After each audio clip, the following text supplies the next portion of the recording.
রাধে রাধে বন্ধুরা, আমি রিয়া। আমি চলে এসেছি আমার চ্যানেল রিয়াস কেক মেকিংয়ে আরও একটি কেক মেকিং ভিডিও নিয়ে।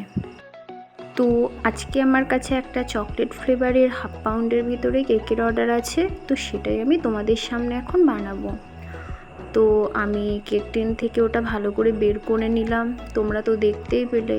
আর দেখো কত সফট হয়েছে ব্রেডটা, তো তোমরা দেখতেই পেলে কতটা সফট হয়েছে কেকটা।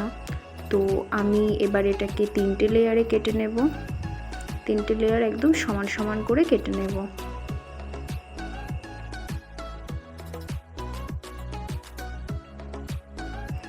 তো আমার 3টে লেয়ার সমান সমান করে কাটা হয়ে গেল।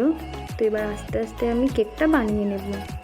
তো প্রথমেই আমি একটা কেক বোর্ড রেখে নিচ্ছি, তো তার উপরে আমি একটু ক্রিম দিয়ে নিচ্ছি, কারণ অনেক দূরে দূরে ডেলিভারি থাকে, তো কেকটা যাতে ওখান থেকে সরে না যায় সেই জন্য একটু ভালো করে ওখানে ক্রিম দিয়ে সেট করে নিতে হয়। তো আমি যে ফার্স্ট যে লেয়ারটা কেটেছিলাম ওটা সবার লাস্টে দেব, দিয়ে তার উপরে আমি সেটা ভালো করে সুগার সিরাপ দিয়ে সোয়েপ করে নিচ্ছি।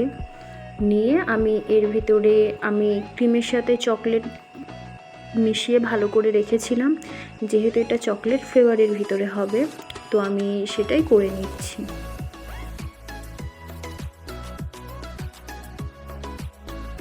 তো নিয়ে আমি এটা ভালো করে দিয়ে নিয়েছি, নিয়ে তারপরে আমি এটাকে ভরে ভরে চকো চিপস দিচ্ছি।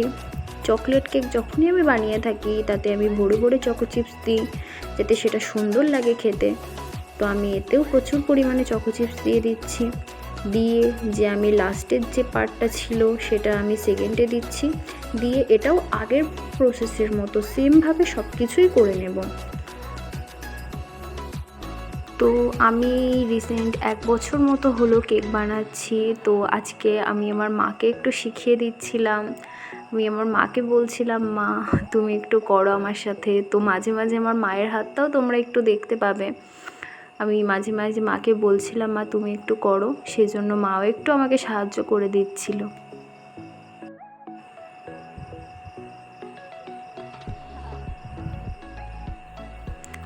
তো তোমাদের সাথে কথা বলতে বলতে আমার ক্রাম কোটিংটা প্রায় হয়ে এলো। তো আমি এটা ফ্রিজে দিয়ে ভালো করে সেট করে নেব। তো এর যে রেফারেন্স ছবিটা ওটা আমাকে ক্লায়েন্ট পাঠিয়ে দিয়েছিল। ক্লায়েন্ট আমাকে বলেছিল যে কিছু ছবি পাঠাতে, তো আমি কিছু ছবি পাঠিয়েছিলাম, তো তার থেকে এটা সিলেক্ট করেছিল ক্লায়েন্ট। তো আমি তেমনই বানিয়ে দেওয়ার চেষ্টা করব। কেকটা বানিয়ে নেওয়ার পরে আমি ফ্রিজে দিয়ে এটা ভালো করে বেশ কিছুক্ষণ সেট করে নিয়েছিলাম। তো এর উপরে এবার আমি আইসিং করে নিচ্ছি। তো এটা একদম চকলেটের কালারেই হবে আর সেই ক্রিম দিয়েই হবে। তো আমি তোমাদের যেমন বললাম যে আমার মায়ের হাতও তোমরা দেখতে পাবে, তো দেখতেই পাচ্ছ আমার মায়ের হাত, মাও একটু করছে। তো আমি আইসিং করে নিচ্ছি খুব ভালোভাবে সুন্দর করে।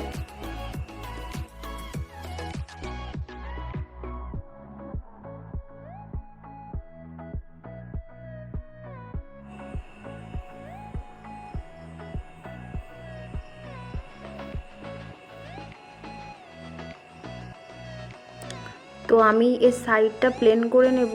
আমি সাধারণত কোনো কাঠ জাতীয় কিছু দিয়ে প্লেন করে থাকি। তো আমার সেই মুহূর্তে আমার কাছে কোনো কাঠ ছিল না, তাই আমার কাছে যে একটা কাগজ ছিল একটু শক্ত, সেটা দিয়ে আমি প্লেন করে নিয়েছি। তো তারপরে আমি স্ক্যাপার দিয়ে ভালো করে সাইডটা আবার একটুখানি ডিজাইন করে নিচ্ছি। তো তোমরা দেখতে থাকো কেমন হয়। তো আমি তোমাদের দেখার সুবিধার্থে এটা একটু উঁচু করে নিয়ে দেখাচ্ছি। এর উপরটা আমি ততটা বেশি প্লেন করব না, কারণ পুরোটাই চকলেটে ঢেকে যাবে।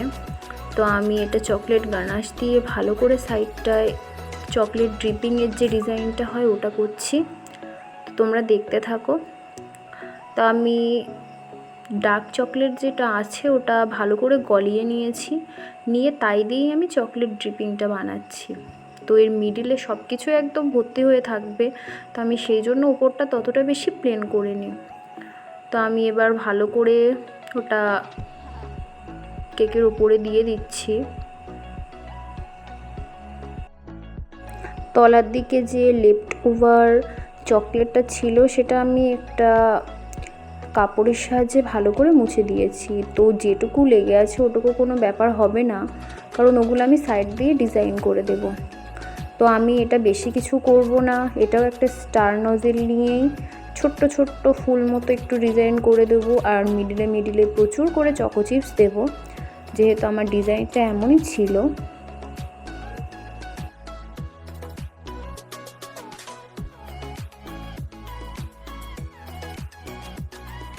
তো আমি সেই সেম স্টার নজেল নিয়ে নিচের দিকে একটু ডিজাইন করে দিচ্ছি বর্ডারের। তো তোমরা দেখতে থাকো।